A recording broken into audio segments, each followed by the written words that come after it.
20,000 aka tsayar mafi ƙarancin sadaki a jihar Kano, bisa yarjejeniyar iyaye da miji, saɓanin yadda wasu ke cewa an ƙayyade 20,000 ɗin a matsayin sadaki gaba ɗaya, bisa ƙarancin fahimtar al'amarin. Shugaban Hukumar Shari'a ta Jihar Kano, Sheikh Abbas Abubakar Daneji, shi ne dai ya bayyana hakan yayin ganawarsa da manema labarai a yau Litinin, a ofishinsa da ke harabar hukumar.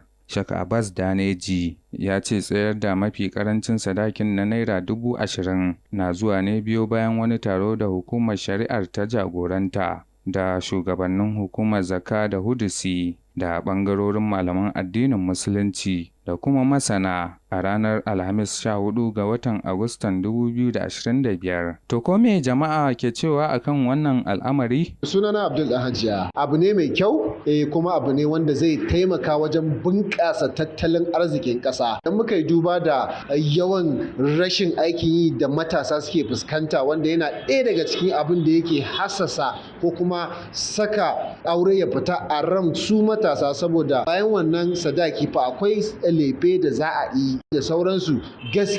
Gaskiya wannan ba iya jihar Kano ba, kamata a ce ana gudanar da shi a kusan kowane jiha na faɗin Najeriya. Sunana Abubakar na Kadi. Gaskiya wannan tsari alhamdulillah mu mun ji daɗin shi, especially mu matasa, saboda mu a going through abubuwan yana manewa. Da shi a ce lefe, a zo a ce kai kuɗin da za ka yi na kayan ga bikin yarinya da za su ce ma kaza a ce ma kaza, a zo ma sadaki a ce ma 500k. Kaga ya za a biya, amma yanzu da aka sauƙaƙa insha Allah zai zama mana easy. Majority abin da yake hana mutane yin aure kenan, wannan expenses din, ba wai rashin sana'a ko kuma rashin wani abu ba. Sunana Umar Usman. Ya alhamdulillah na ji wannan daɗin magana, saboda ni ban ma san da ita ba, sai yanzu na san da ita. Saboda yanzu za a samu yawan ai aure sosai. Kamar yanzu misali ka je gidan mutum neman aure sai ya ce ma zai yanke ma sadaki 100,000 kaza, kuma bacin duk ka gama komai, amma wannan 100,000 ita ce za ta dan tsaya sai ka ji ana cewa daga aure ko kuma ai wani abu. Sunana Amina Sani. Bai kamata a ce an sa 20,000 ba, saboda kaga wa'insu iyayen su ba su da ƙarfi da sadaki nan zai amfani da shi a cika an mata kayan ɗaki, ga dai abubuwa, kayan kicin, abubuwa da yawa. Dole sai an dan sa da sadakin da yawa sannan abubuwan za su tafi daidai. Duk wanda kaga ya zo aure dole ai ya shirya ne. Ba zai zo haka nan bai shirya ba, bai sana'a.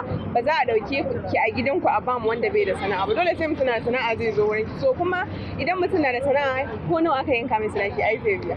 To kamar da irin 150 ko 100 haka. Sunana Zara Isa. To gaskiya ni dai a nawa ra'ayin ina ganin gaskiya wannan maganar ni ban goyi bayan ta ba, saboda duba da lokacin da muke ciki yanzu na tsadar abubuwa, komai yayi tsada. In kuka duba kuka gani kuɗin da